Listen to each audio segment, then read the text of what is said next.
Si te conoces a ti mismo y conoces a tu enemigo, no temerás el resultado de 100 batallas.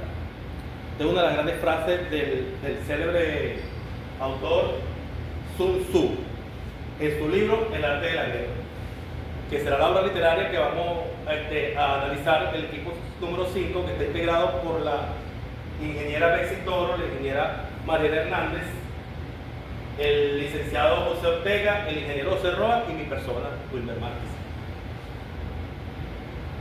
El libro El arte de la guerra se dice que fue escrito entre el siglo 5 y 3 antes de nuestra era, en el cual el señor Sun Tzu plasmó reflexiones sobre cómo hacer que la guerra de alguna manera fuese más rápida y eficiente.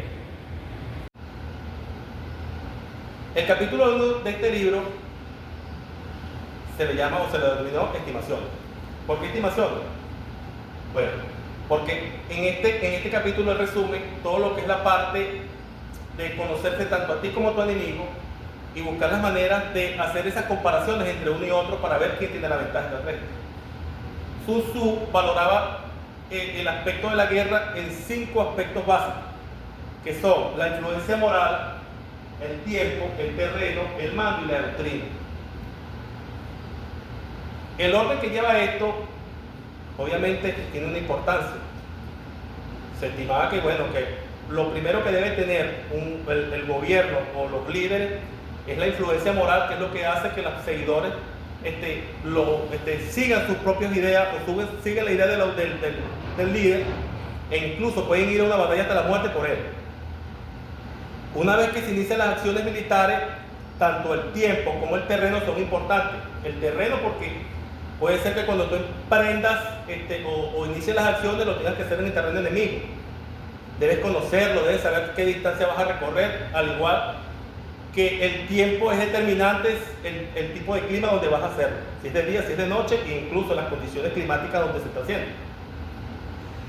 Tanto el mando como la doctrina son importantes porque eso viene. Primero, el mando es todo lo que es la sensatez y las habilidades que tiene el líder o el general en el momento de iniciar las acciones, al igual que la doctrina, que es la doctrina militar, que es lo que hace que todas las personas tengan un mismo objetivo o un mismo orden, porque la doctrina militar tiene ciertos aspectos que no lo va a tener la vida civil, y eso es lo que trata de la doctrina. Por eso tiene esos 5 aspectos fundamentales que luego de esto debes compararla con tu enemigo. ¿Cómo lo hacer? Bueno, ¿qué bando tiene mejores liderazgo? ¿Qué ejército está mejor preparado? ¿Quién utiliza mejor las recompensas? ¿Y quién maneja mejor la información y prepara mejor los ejércitos? Esto es importante porque eso refleja lo que es el conocimiento propio, el conocimiento del enemigo o del adversario, para establecer quién tiene la ventaja sobre el otro. ¿Por qué? Porque el objetivo de Sun Tzu era asegurar la victoria a través de la estrategia, más no de la fuerza. Y para él, y para todos, es importante saber y conocer y hacer esos cálculos, porque ir sin calcular una estrategia, lo más probable es que te lleve a fracaso. Ya en el capítulo 2, la operación militar, haciendo la guerra, se valora mucho el aspecto logístico. ¿Por qué? Porque aquí él establece que los conflictos bélicos deberían ser cortos.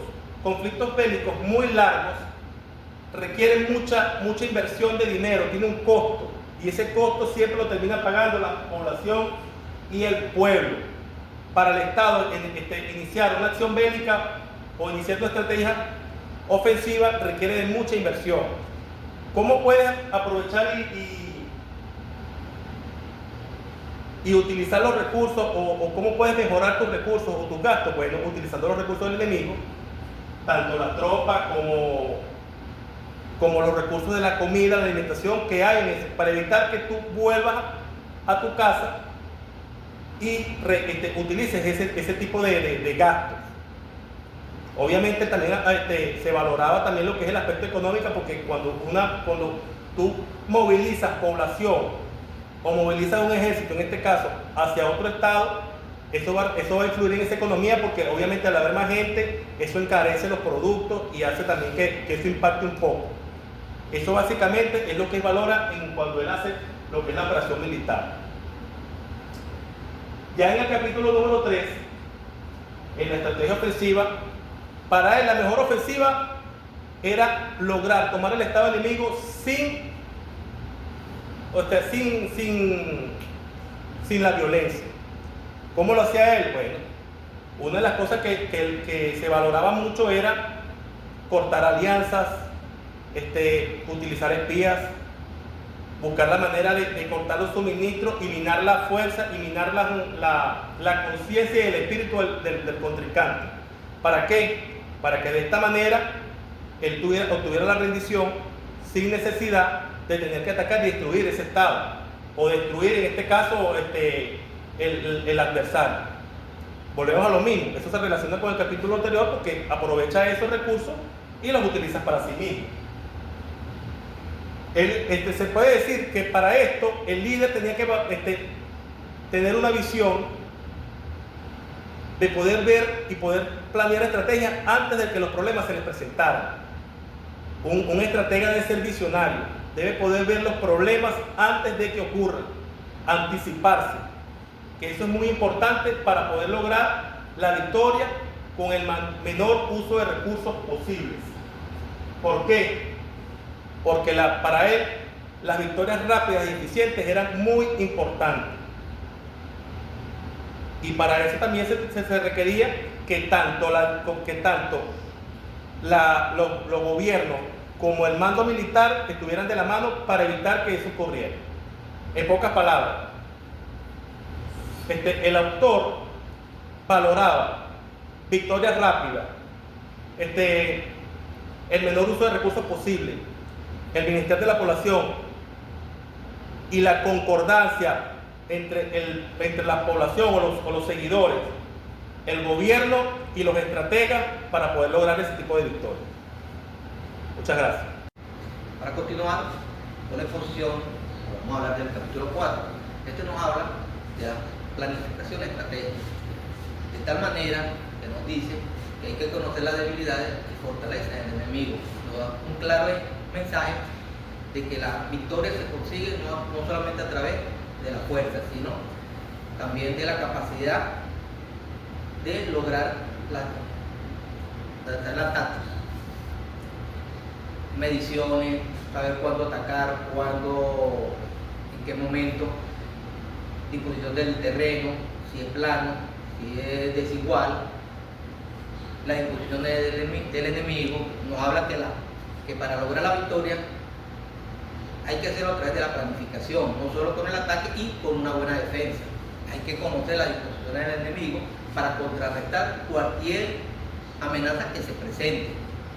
Nos habla que la victoria se logra a través de la planificación, conocer las debilidades del enemigo y su fortaleza. Capítulo 5 nos dice sobre la firmeza de disposiciones o situaciones en el terreno.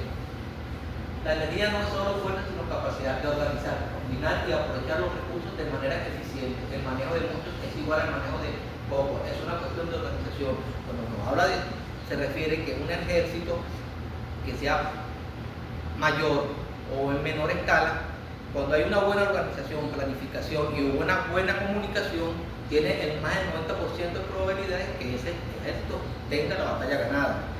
Nos dice que la energía, la fortaleza y la autoridad en la disposición de la guerra debe influir para fluir las imposiciones en el terreno. Adecuadamente hay que lograr determinar dónde posicionarnos para contrarrestar una buena estrategia para atacar, para establecer una buena batalla. Hay que tomar la mejor decisión y estar siempre concentrado y atacar en equipo. Nos dice que siempre los buenos guerreros hacen que los enemigos vengan hacia ellos donde están su parte fuerte, en su entorno fortalecido, y no se dejan atraer donde ellos son menos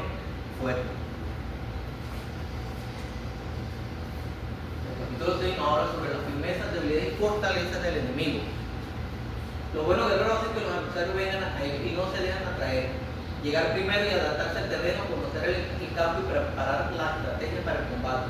La guerra psicológica quiere decir con esto, que siempre hay que llegar primero para estar descansado, conocer el terreno, buscar la mejor estrategia para el combate. Atacar donde es más débil el enemigo. Siempre tratar de buscar y hacer la guerra psicológica. En qué momento se va a atacar, engañarlo, cortar su suministro, su agua, atacarlo de día, de noche, hasta que él se desconcierte y no tenga y pierda la capacidad de defenderse y de atacar. Eso es lo que nos dice el capítulo 5 del libro de Sun Tzu. Continuando con la explicación del libro El arte de la guerra de Sun Tzu, ¿qué nos enseña Sun Tzu? No solamente a combatir, sino a pensar estratégicamente. En este capítulo de las maniobras, haciendo aquí un resumen, un análisis en estos 4 puntos, que es el movimiento estratégico con propósito, coordinación y control de las fuerzas, importancia del conocimiento detallado y aprovechar oportunidades. ¿Qué nos indica Sun Tzu? Sun Tzu indica que todo desplazamiento debe tener una razón clara. Moverse sin objetivo desgasta recursos y debilita las fuerzas. Él indicaba que el movimiento solo es eficaz cuando existe una unidad de mando. Y sin coordinación, incluso hasta un ejército muy grande puede perder efectividad.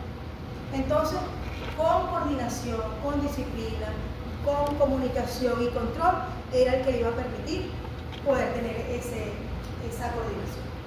También indicaba la importancia del conocimiento detallado, que indicaba que el general debe conocer profundamente a sus tropas, sus capacidades, sus limitaciones, el estado moral de las tropas, y ese conocimiento le iba a permitir tomar decisiones seguras y reducir errores. ¿Qué indicaba Sun Tzu?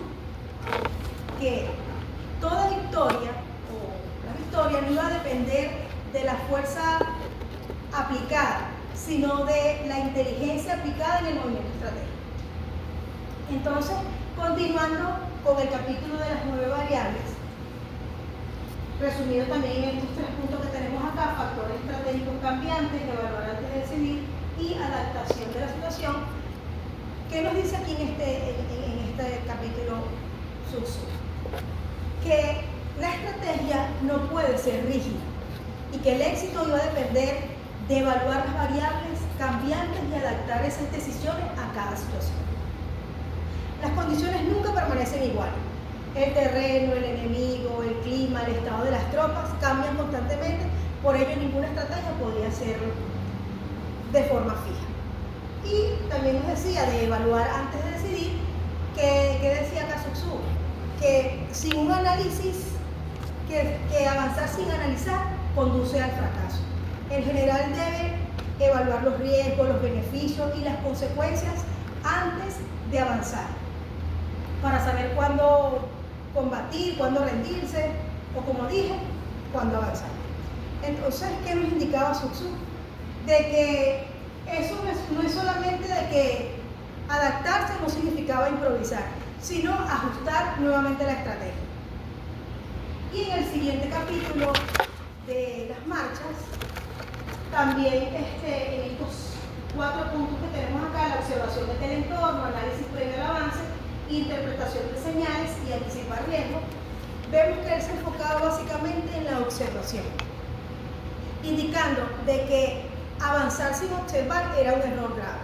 La clave estaba en poder ver, analizar el entorno, interpretar las señales y, bueno, anticipar cualquier riesgo. Entonces, en esta parte de la observación del entorno, antes de marchar, el general debe analizar el terreno, el clima, las condiciones visibles, ya que observar le permite identificar rutas seguras y saber dónde posicionarse. De igual manera, realizar un análisis previo al avance. Decía que avanzar requiere evaluar los recursos, las capacidades, saber cuándo es el momento adecuado para evitar esos desgastes innecesarios. Y de este modo también indicaba de la parte de la interpretación de señales. Decía que como que interpretar el entorno y que el comportamiento humano también comunicaba o podía haber información, lo cual iba a permitir, bueno, anticipar esos movimientos del enemigo y adaptarse según lo que vaya estando. Y de igual manera la parte de anticipar los riesgos, decía que la estrategia prudente prevé obstáculos y consecuencias antes de actuar. Entonces, ¿qué nos dice Sun Tzu? Que sí, que debemos pensar antes de actuar, si es necesario adaptarse a la situación y cambiar la estrategia cuando se tenga que adaptar o cambiar, lo cual iba a garantizar la victoria. Así como en muchas organizaciones que vemos hoy en día de que hay que adaptarse a las situaciones, cambiar cuando se tiene que cambiar para lograr los objetivos deseados. Entonces, básicamente esto es lo que nos indica Sun Tzu. Ok, dándole continuidad a este interesante tema, como lo que es que nos plantea en los capítulos anteriores este excelente estratega, como es Sun Tzu. Vamos a hablar del capítulo 10 y el capítulo 11, donde nos vamos a enfocar hacia el proceso de la topología del terreno, que va enfocado hacia cuáles son las características, no es tanto la parte del terreno como físico, sino las características como tal del entorno donde siempre nos encontramos, bien sea en lo laboral, en lo cotidiano, en lo familiar. Siempre nos vamos a encontrar terrenos tales como terrenos accesibles, difícil, indiferente, distante, configurado, descartado. ¿Qué nos quiere decir Sun Tzu con estos interesantes puntos como estrategia? Que nosotros tenemos que enfocarnos cuando nos encontramos en una situación en cuanto a los terrenos. Si es un terreno accesible, deberíamos de estar primero para saber cuál es la situación que se nos va a enfrentar. No esperar que si vamos a estar en un mercado de la competencia, vamos a llegar de último antes que llegue, digamos, nuestra competencia. Nosotros debemos de saber realmente en los terrenos cuál es el que mejor nos favorece. En los terrenos difíciles no podemos competir, ya que es un terreno que ninguna de las ambas partes, tanto la competencia, hablando de mercadeo, no nos va a favorecer. En terreno indiferente hay que llegar siempre primero, no esperar a que llegue el adversario. En terreno distante es donde tienes que tener toda la capacidad, toda la competencia, tienes que tener todas las herramientas, los insumos para poder competir, ya que este terreno distante no es favorable para los dos. En un terreno configurado es igual, siempre Sun Tzu lo que nos dice en este proceso de estrategia es que debemos estar siempre alante del adversario. Estas técnicas o estas estrategias que nos enseña Sun Tzu en cuanto a la parte de los procesos de los terrenos es que tenemos que estar bien enfocados hacia dónde nos dirigimos, bien sea en una reunión, una organización, en un proceso de mercadeo. Además de que nos enseña Sun Tzu los procesos de liderazgo, que son las 6 causas de la derrota, que es la planificación, organización, administración. Si un líder no está preparado, no está enfocado hacia dónde están las metas, dónde están los objetivos, siempre va a tener una derrota como riesgo, institucionalidad, debilidad e incapacidad. Estos elementos que se encuentran en esta lámina es donde nosotros tenemos que estar bien preparados siempre cuando vamos a la batalla. Bien sea en el mercado, bien sea en una reunión o en nuestra vida diaria, que se nos presentan muchas situaciones. En general, al servicio del Estado, tú como buen líder, bien preparado, bien enfocado, hacia dónde van, cuáles son tus metas, cómo estás direccionado y conociendo los terrenos como tal, no vas a tener problemas antes que llegue el adversario, ya que tú vienes preparado y enfocado. Ok. En el capítulo 11 nos relacionamos a las 9 clases de terreno. ¿Ok? La velocidad como adaptación. Nuestra vida es como un árbol. Son ramificaciones que nos vamos el día a día enfocando hacia qué línea nos encontramos, hacia qué línea nos vamos a direccionar. Un mal terreno es como decir, un día difícil, cuando uno en la mañana no está claro en los objetivos, no está claro en las metas, vas a tener un día ineficaz porque no tienes preparaciones. Igualmente pasa en los terrenos difíciles. Los terrenos de flanco, terreno privilegiado, es cuando ya tú tienes formación, tienes capacitación, conoces tu mater foda, conoces tu fortaleza, también conoces tus debilidades y tienes buen enfoque hacia la preparación. El terreno de competición es cuando ya tienes todas esas herramientas, todos esos lineamientos claros, es donde tú te lanzas al mercado, a la competencia. En los terrenos abiertos tienes que tener todas las tropas, tienes que tener toda la organización preparada, tienes que tener el equipo bien preparado para poder dar la batalla. Los terrenos pesados, los terrenos blandos y en el campo de la muerte. Es cuando ya tú tienes que, con tu equipo, tener todos los objetivos claros y cumplir con las metas. ¿Para qué? Para tener claro cuáles son los objetivos que nos plantea el ilustre Sun Tzu. Ya mis compañeros han hablado sobre todas las piezas estratégicas que Sun Tzu indicó para establecer lo que es el mando y el camino. Sin embargo, falta un elemento crucial. ¿Qué vemos aquí? En esta imagen. Algunos dirán dominio, habilidad, tal vez control, riesgo, incluso. ¿Qué sucede? Bueno, este elemento al que por naturaleza le tememos, nosotros a medida que ha transcurrido el tiempo hemos creado y hemos logrado controlarlo y también crearlo, por supuesto. Sin embargo, Sun Tzu lo mantiene como una herramienta estratégica que se debe utilizar con mucha precaución. De hecho, un líder debe tener ciertos controles. Es decir, uno de ellos es el control emocional y la prudencia para poder hacer uso de esta estrategia. Además de conocer unos elementos importantes como el clima, es decir, el momento adecuado en cuando puedo utilizar, en este caso, el fuego. También tengo que tener en cuenta lo que es la rapidez. Es decir, este líder debe poder utilizar este elemento aprovechando el caos que genera rápidamente.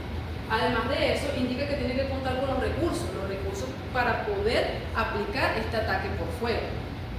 Dice también unas ciertas aplicaciones tácticas, es decir, se puede atacar por fuego a las personas, a los equipos, los suministros, los almacenes y las armas. Sin embargo, hay que tener en cuenta ciertas consecuencias, las cuales constan de operativas y físicas, en este caso puntual, habla de destrucciones logísticas, caos, confusión que puede generar, la limitación de movimiento, también habla de las consecuencias psicológicas, el pánico masivo, la fatiga de decisión y el efecto del viento en contra. Evidentemente, el líder tiene que considerar el viento, porque si el viento está en contra puede verse afectado. Consecuencias políticas también pueden tener como consecuencias estratégicas, que son las más graves. La irreversibilidad de la muerte. Todo lo que muere no puede volver a la vida. El agotamiento de los recursos, el peligro de la victoria pírrica, recordando que la victoria pírrica no es más que un triunfo con un precio tan alto que sale casi igual o peor que una derrota. Entonces, Sun Tzu odiaba esta idea. De hecho, como ya lo han mencionado mis compañeros, una de sus premisas era vencer sin luchar. Sobre la concordia y la discordia, la información. Sun Tzu decía que en este caso, lo que permite a un soberano vencer es el conocimiento previo de la información. Este conocimiento, ¿de dónde lo tenía? De los espías. Y de hecho establece 5 clases de espías. Los espías locales, que son los que están dentro del entorno, dentro de la ciudad, ¿sí? Los espías internos, que están dentro del entorno del enemigo. Tenemos los espías conversos, que son los espías dobles, ese espía que es del enemigo pero también es tuyo. Espías de muertes, que son totalmente, en este caso ahí se menciona como desechable, pero sencillamente lo puedes enviar y puedes prescindir de él. Los espías de vida, que son los espías volantes, son aquellos que indiferentemente van y vienen con información. Posteriormente es necesario, él dice, establece que el líder debe tener unas ciertas cualidades, porque no es solamente tener espías por espías, tú tienes que saber con sabiduría y sagacidad filtrar la información. De igual manera, ser benevolente y justo con dicho espía. Y también indica que tiene que tener sutileza mental. Hoy en día, ¿cómo lo sistematizamos? Tenemos que identificar la fuente. En la red hay mucha información. De hecho, tenemos que saber muy bien si esa información no es una información falsa. Y para ello, evidentemente, Sun Tzu indicaba que la información como tal no viene de espíritu ni de datos vacíos. Él decía que venía de personas que sabían exactamente la condición del enemigo. La gestión de la recompensa, él decía que los espías tenían que ser generosamente recompensados, evidentemente para garantizar su lealtad. En cuanto al triángulo de la verdad, se tiene que verificar la información.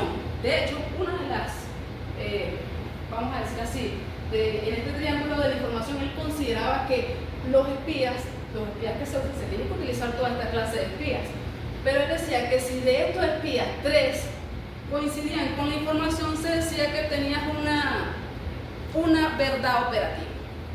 Luego tenías la contrainteligencia, tenemos la contrainteligencia, es decir, el espía converso. Él dice que esto es esencial. Los espías conversos, los espías dobles, necesitas saber, tiene que ser un espía tanto que te lleve información como que te traiga, pero que sea doble, también sea del enemigo. Tiene que saber como tal qué sabe el enemigo de ti y qué sabe el enemigo de ti y cómo puedes aprovechar esa información para llevarle información falsa. Para cerrar, la victoria es vencer sin combatir. Y esa es la distinción entre el hombre prudente e ignorante. Cuando tienes la información correcta, no necesitas fuerza bruta, solo estrategia. Muchas gracias.